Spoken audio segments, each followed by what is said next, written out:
Welcome to another episode of the Withamigos Podcast. I'm one of your hosts, Mario. I'm your other host, Danny Boy. Glad to have you guys. Yes, sir. And today we've got another Mezcal to review. That's right, number 4. Let's This do is it. exciting. So what do we got, man? Let's hear it. All right, so think of this. 6 generations, the Cortez family have been producing Mezcal in Oaxaca since 1840. Wow. In 2007, the Cortez brothers, Valentin and Ronaldo, and their son Assis, decided to start Casa Cortez, and they began distilling rare small batch mezcal and began sharing it with the world. Wow. Yeah. So they've been going for a long time in the state of Oaxaca. That's it. Let's remind everyone what that is. Southern Mexico. There's valleys and hills and rivers, and it's stunningly beautiful. One of the most geographically and environmentally diverse states in Mexico 100%. With all sorts of species of agaves. We've got the Valles Centrales. There's 3 high elevation river valleys that converge in the mountainous heart of Oaxaca. And then there's all sorts of small villages in rugged terrain where people are making mezcal, just like these guys. Yeah, absolutely. And interesting enough, since 1840, Casa Cortez, it's amazing to see a Oaxacan-owned company producing and selling their own juice. That's really cool. Also, it's something about mezcal that's just so culturally kind of deep and runs through the veins of Oaxaca is the fact that it's the first and the last thing to touch their lips. That's why it tastes so good. Exactly. Because it's so important. It's so important. Exactly. So, yeah. All right, dude. Bust it open. Let's bust it open. So, take the top off. Yeah, absolutely. So, let's think. So, picture this, right? 4,400 feet to maybe roughly 5,400 feet. And you've got agave growing here. This is what's in this bottle. You have the Angustifolia Espadin in this bottle. And I could not be more excited to have it. We've done a Highland before. So again, if we go over that again, you get a thicker starch. When you roast, you get a deeper cocoa, deeper caramel notes. Just excited for this one. This is a beautiful bottle of mezcal. Again, it's called Nuestra Soledad, right? So on the front of it, man, we'll put a picture up, but what the hell is there's like this naked lady with wings on the front of it. I think she's supposed to be resemble, I believe is like a goddess of some sort from Oaxaca. And I think it's so first of all, it's the namesake. Is it Mayoel? Maybe. But I know it's an angel of some sort meant to be like the angel of solidarity, essentially. And so the namesake of the bottle comes from her legend. So. Yeah, well, she's alone. She's alone on the front of the bottle. She's kind of cute. Yeah. Yeah. But this is a Joven Mezcal, again, made with Espadin. Hecho in Mexico, again, produced by the Casa Cortez family. So we've done probably only Espadins other than the Durango Mezcal Original Raíz that we did. Remind us how we go through a tasting, brother. Yeah, absolutely. So we're going to start with, dipping your finger, just touching the surface of the mezcal. Rub it on one of your hands, obviously the opposite hand, and kind of let that kind of dry off a bit. Let the skin metabolize that. I guess this might be another way to get drunk too, right? I'm just going to bathe in mezcal. Let me just huff mezcal all day. Right, for sure. So you get that very light smoke. It's messing with the cologne I put on earlier. Is it? Okay. I just got a sample box from Malin Goats. Okay. Malin and Oats. Is that what it's called? Malin, yeah. Malin and Goats. Malin There's Goats. like 7. Today I'm on leather, which actually pairs very nicely with mezcal. Nice. So you're kind of getting a leather smell in there. Right. Maybe. There you go. Yeah, for sure. So, okay, then what? So then we're going to take these 3 small, what we would call micro sips, right? Okay. It's more like slurps, but the first one, you're probably going to get the alcohol volume. It just burns the tongue off. Just feel that burn through the entire tongue. You feel it burning down. As it goes down, it reminds me of like drinking scotch. Yeah.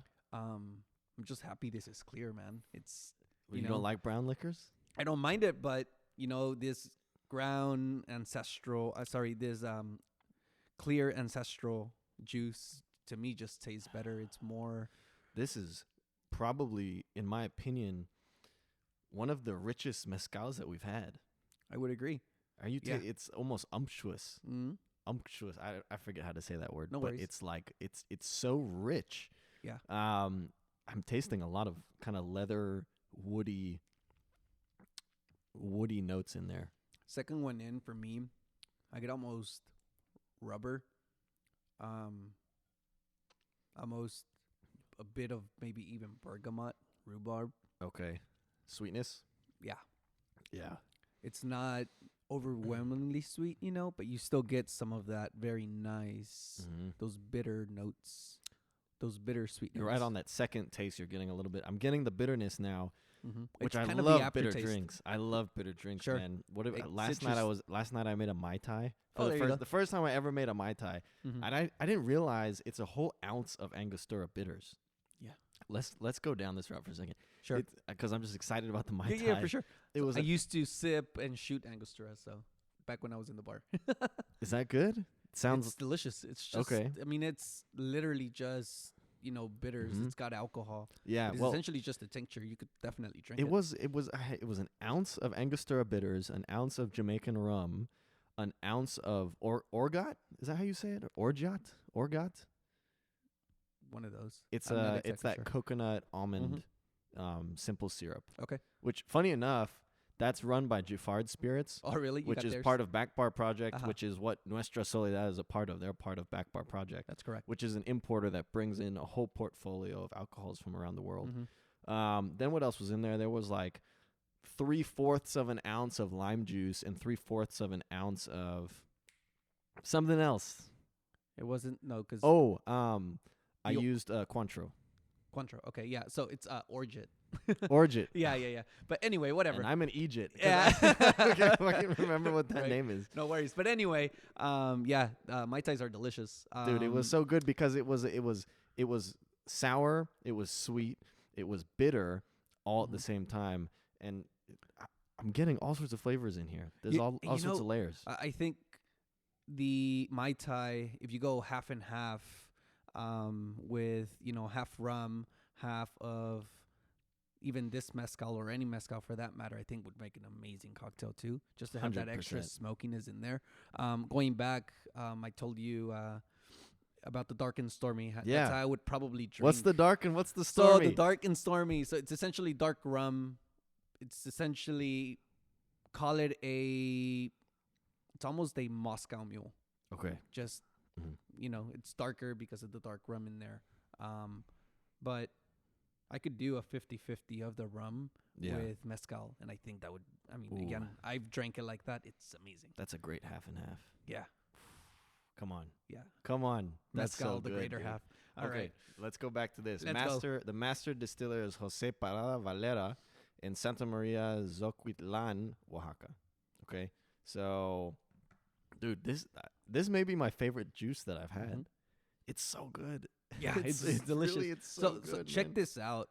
So, seems like the way they see mezcal drinking is they see it as a transcendent experience. It allows you to tap into an ancient culture that is still deeply rooted to the cycles of the earth. Mm-hmm.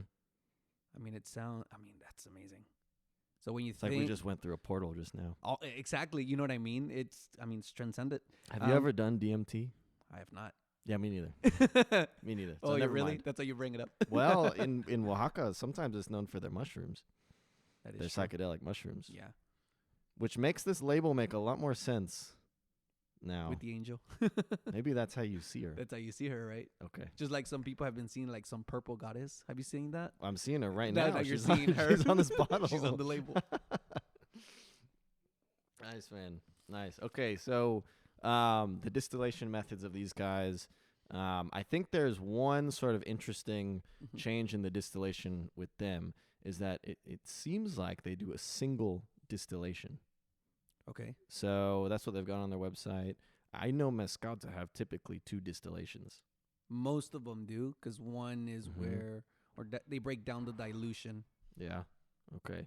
Well, they do a pechuga as well. We've got again the Espadin. I don't know how many expressions they've got. They've got Um, several. I think it's one of those companies that have several of them. It's probably closer to 5, I think. Ooh, really quick, going back to the distillation. Mm-hmm. To put into perspective how difficult and hands-on it is to make mezcal, that single distillation is 12 to 15 hours. Can you imagine that? Dude, you're not sleeping. No, at all. It's You have hands-on. It's not like you're smoking meat and then you just like, let's forget about it. Let's have some and then beer. come back to it. No, this is, you're looking at it all the time because you're stoking the fire. Yeah, you're changing to the process, canisters, sure. everything. Absolutely. But you could taste it, dude. Mm-hmm. You could taste it. So it's still crushed. This is so good. Artisanally with the Atahona wheel. I had heard a story several years back about the Atahona wheels.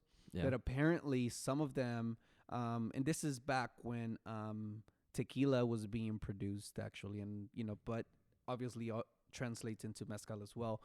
That these same stones, or some of them in some of the distilleries, some of the larger ones, were being transported from South America, so Peru, Chile, all the mining countries, right? And they were being, obviously they were being used to crush the rock to get the emerald, the gold, the platinum, the silver out of stones. That's where these stones come from? Exactly. That's why they're so massively heavy, because they were, they were used to crush other rocks. Who carried the stone? Well, I mean, think about it. Tons and tons of gold was being moved through Mexico and then sent, into There Europe. were some poor fucking people who had to carry that shit. Dude, it sucks. But, essentially that's how these stones were later used to crush the agave because of how heavy they are. They're so efficient at getting the juice out with all that extra weight. Looks like fermentation for this is also going to be open vats. You get that natural yeast from the air, and that's how you get your fermentation. So let's go over how fermentation works, right? Mm-hmm. So the yeasts that you're talking about, by the way, they're just kind of floating wherever. There's probably yeasts in this room. I don't know. Yeah. Maybe not. Maybe they're outside. Mm-hmm. So what they do is they go into the fermentation vat and they eat all the carbohydrates. That's correct. And this takes 8 to 10 days, I think. So when they've done all of the fermenting, did you realize that they literally die because they starve themselves to death? They're in the fermentation vat, and they've eaten all the carbohydrates that there's none left. They just die. Yeah. And then you're ready to distill that mash. So, well, there's that's kind of interesting. There's stories of mezcaleros who go off of ear, and they listen to the vats. They don't even have to taste the juice because they're bubbling. Because of the bubbling, exactly. How's that? It's really good, right? It's got a really nice finish. This is my new house mezcal. It's 46% alcohol. Nice. I think it's a perfect volume too. Yeah. Last time we had some lower ABV mezcals. We went lower. We went to I think 41 or something like that. 40. We did. No, that was the lowest one. There's a few other guys out there that are in the 42 range. Yeah. Which we'll do in the future. We'll do in the future. 45 to 55% is what's technically considered by mezcal purists as mezcal. But anything below that is, they go, oh, no es mezcal. No es mezcal, bro. Exactly. Now the 46% is delicious. So to highlight, once again, the entrepreneur, I believe, of the family that this comes from, his name is Asís Cortez. Yeah, the son. The son. And the nephew, obviously. Yes. Mm-hmm. I get to meet him when I go to Oaxaca next week. That's awesome. Which I am so excited about. Yeah. The guy, we spoke on the phone. He's so nice. Asís, in advance, thank you, man. And I'm really excited. Yeah. This guy opened up a bar recently in Oaxaca Central. Yeah. Called Burro Burro. This is like the spot to be in Oaxaca now. Oh, really? Yeah, I cannot wait to go, dude. Well, one of their other spots was Mezcaloteca, wasn't it? That's right. That's right. That's I guess that would be secondary spot now, because that used to be the spot. The direct translation to English, it's a mezcal library. Dude, at Burro Burro, apparently they have a little hostel or hotel called Ofrenda. Hostel. Dude, that is awesome. That's awesome. That's awesome. Monthly mezcal tours. I think they're still doing it right now, even during COVID. Obviously, really? I'm going and we're going to do it. Smaller groups probably too. But yeah, we're going to go have drinks and dinner at Burro Burro. Nice. And then the next day, we're going to go out to the palenque. That's awesome. To El Campo. Nuestra Soledad. Or Casa Cortez. Yeah. Apparently. So, dude, this is nice. For sure. Mezcal. This is my new favorite mezcal. Yeah, no, it's really, really good. I'm not lying, dude. This is the best one that I've had. You know what? It smells really, really green. Really? I'm not getting the green. Are you good? Yeah, I'm good. I'm gonna pour a little more. To me, it smells really green. However, it's nothing but green once you start to drink it. I'm getting a little bit of the rubber now that you were talking about. Oh, but that first taste and the second taste, it was when I originally had mezcal. Yeah. The thing that I kept thinking about in my brain was like leather and wood. I don't the leather, like sometimes mezcal is fermented in a leather sack, by the way. I didn't even do that. Well, that or clay pots too. If you've got not the ancestral. distillation. Are you saying that? Oh no, sorry, pots? fermented. Yeah, it's fermented in clay pots too. I've actually seen it fermented. Tio in buckets. Rey, Mezcal Vago. They have an ensemble fermented. I don't know if it's the ensemble, but I'm 100% sure there's one that's fermented that Tio Rey makes. That's fermented in clay pot. And that's their ancestral, and so it's very small batch. Okay. I mean, I would say it's maybe 1,000 liters. I think some of these guys have fermented in that. They've fermented in literally a cowhide. I don't think I've tasted that yet, but that it's a thing that they've done. It reminds me almost of the pechuga. You know how they let that the breast just kind of sit. Yeah. Oh man, that's so good. But then there's some mezcaleros who have fermented their juice in literally a wooden log. Yeah. Like imagine a big fucking tree cut down and then you hollow it out like a canoe. Yeah, here, take. I'm not trying to be stingy, man. You can have some more. It's good, man. But they hollow it out like a canoe and then they put the mezcal in there to ferment. Yeah. And again, the whole thing about mezcal and the reason why it's so intriguing is because it's the most complex spirit in the world. Because one guy's fermenting in a tree, and the other guy's fermenting in a cowhide, and the other guy's fermenting in pine, right? Isn't that what some of the vats are used? Ocote, the pine, yeah. Yeah. So, man, I mean, it's so distinct what we've got this week reviewing versus last week. Absolutely. And cheers to you guys at Nuestra Soledad and Casa Cortez. I mean, this is the best, and I can't wait to try the El Holgorio line. So part of the way they've done these brands, because they've got Nuestra Soledad, El Holgorio, and Agave de Cortez, is that they're hitting different points of the market. I'd say Nuestra Soledad may be more of an entry-level mezcal for sipping. Agave de Cortez is made for cocktails. Correct. And then El Holgorio is made for a real exploration into some of the silvestres, which are the wild agaves that are out there. For sure. And it's a higher price point because there's a lot more labor that goes in to those bottles. Well, yeah, I mean, there's times that you can't get, let's say, a truck into some of those places where they're cutting these agave plants. So you got to go donkey or by hand. Yeah. You know, so it makes sense. Or, you know, sometimes those hearts are so massive. Think 500, just 800 like pounds. Just you're like having your heart. to, you know, quarter them or just cut them down and carrying them by hand. I mean, it's pretty crazy. You know, the other thing that's got a massive heart, it's your heart. You got a big heart, man. Appreciate it. Yes, sir. You too. Hey, cheers, dude. Cheers. So, last thing I want to touch on. Assis has a new brand coming out. Okay. It's hitting the U.S., I think, in April. Okay. You guys can correct me if I'm wrong. Called Dixbe. Okay. I think it's Dixbe, or it's spelled Dixeebe. Is that Zapotec? Yes. Okay. It's You don't speak Zapotec? I do not speak Zapotec. We got to learn, though. Dixbe.